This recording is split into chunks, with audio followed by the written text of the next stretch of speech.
ನಮಸ್ಕಾರ ವೀಕ್ಷಕರೇ. ನಮ್ಮನ್ನು ಯಾರಾದರೂ ಅವಮಾನ ಮಾಡಿದಾಗ ಅವರು ಹೇಳಿದ ಮಾತಿಗಿಂತ ನಮ್ಮ ಮನಸ್ಸಿನಲ್ಲಿ ಉಳಿಯುವ ನೋವೇ ಹೆಚ್ಚು. ಆ ಒಂದು ಮಾತು ಎಷ್ಟು ದಿನ ನಮ್ಮೊಳಗೆ ಇರುತ್ತದೋ ಗೊತ್ತಿಲ್ಲ.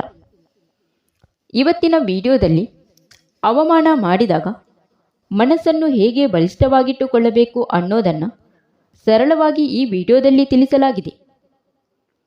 ಬೇರೆಯವರು ಅವಮಾನ ಮಾಡಿದಾಗ ನಾವು ನಡೆದುಕೊಳ್ಳುವ ರೀತಿ ಮುಖ್ಯವಾಗಿರುತ್ತದೆ. ನಮ್ಮನ್ನು ಯಾರಾದರೂ ಅವಮಾನ ಮಾಡಿದರೆ ನಾವು ಯಾವ ರೀತಿ ಉತ್ತರ ಕೊಡಬೇಕು ಎಂದು ಇವತ್ತಿನ ವಿಡಿಯೋದಲ್ಲಿ ನೋಡೋಣ. 1. ಕೋಪ ಮಾಡಿಕೊಳ್ಳಬೇಡಿ. ಯಾರಾದರೂ ನಿಮ್ಮನ್ನು ಅವಮಾನ ಮಾಡಿದಾಗ ನೀವು ಸಡನ್ ಕೋಪ ಮಾಡಿಕೊಳ್ಳಬೇಡಿ. ನೀವು ಕೋಪವನ್ನು ತೋರಿಸಿದರೆ ಅವರು ಮತ್ತೆ ಮತ್ತೆ ನಿಮ್ಮನ್ನು ಕಾಡಲು ಕಾರಣ ಹುಡುಕುತ್ತಾರೆ. ನೀವು ಕೋಪ ಬಂದರೂ ಕೂಡ ಮನಸ್ಸಿನಲ್ಲಿ ಇಟ್ಟುಕೊಂಡು ಅದನ್ನು ತೋರಿಸಿಕೊಳ್ಳಬೇಡಿ. 2. ಯಾರಾದರೂ ಅವಮಾನ ಮಾಡಿದರೆ ಸುಮ್ಮನೆ ಕೂರಬೇಡಿ. ಯಾರಾದರೂ ಅವಮಾನ ಮಾಡಿದಾಗ ಸುಮ್ಮನೆ ಕೂರಿದರೆ ಆಮೇಲೆ ನಿಮಗೆ ನಿಮ್ಮ ಮೇಲೆ ಬ್ಯಾಡ್ ಒಪಿನಿಯನ್ ಬರುತ್ತದೆ. ಅಷ್ಟೆಲ್ಲ ಅವಮಾನ ಮಾಡಿದರು, ನಾನು ಸುಮ್ಮನಿದ್ದೆ ಅಲ್ವಾ ಅಂತ. ಯಾರಾದರೂ ಏನಾದರೂ ಹೇಳಿದರೆ ಅದನ್ನು ನಗುತ್ತಾ ಅವರ ಕಡೆಗೆ ತಿರುಗಿಸಿಬಿಡಿ. ಹಾಗೆ ಮಾಡಿದಾಗ ಅವರು ಮತ್ತೊಮ್ಮೆ ಅವಮಾನ ಮಾಡುವುದಿಲ್ಲ. 3. ಥ್ಯಾಂಕ್ಸ್ ಹೇಳಿ.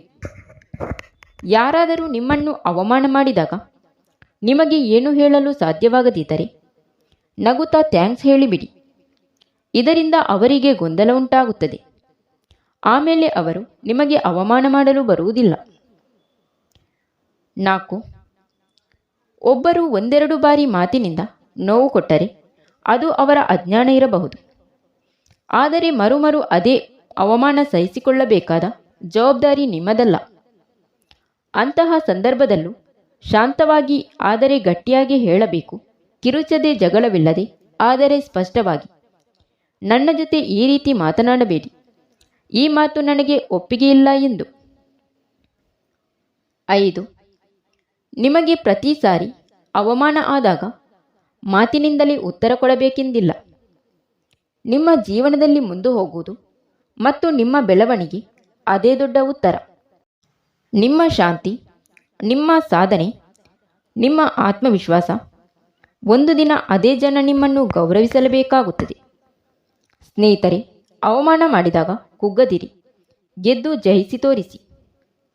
Thank you for watching. ಸ್ನೇಹಿತರೆ, ವಿಡಿಯೋ ಇಷ್ಟ ಆದರೆ ಒಂದು ಲೈಕ್ ನೀಡಿ, ವಿಡಿಯೋನ ನಿಮ್ಮ ಫ್ರೆಂಡ್ಸಿಗೆ ಶೇರ್ ಮಾಡಿ, ಚಾನಲ್ನ ಸಬ್ಸ್ಕ್ರೈಬ್ ಮಾಡಿಕೊಂಡು ನಿಮ್ಮ ಅನಿಸಿಕೆಗಳನ್ನು ಕಮೆಂಟ್ ಮೂಲಕ ತಪ್ಪದೇ ತಿಳಿಸಿ.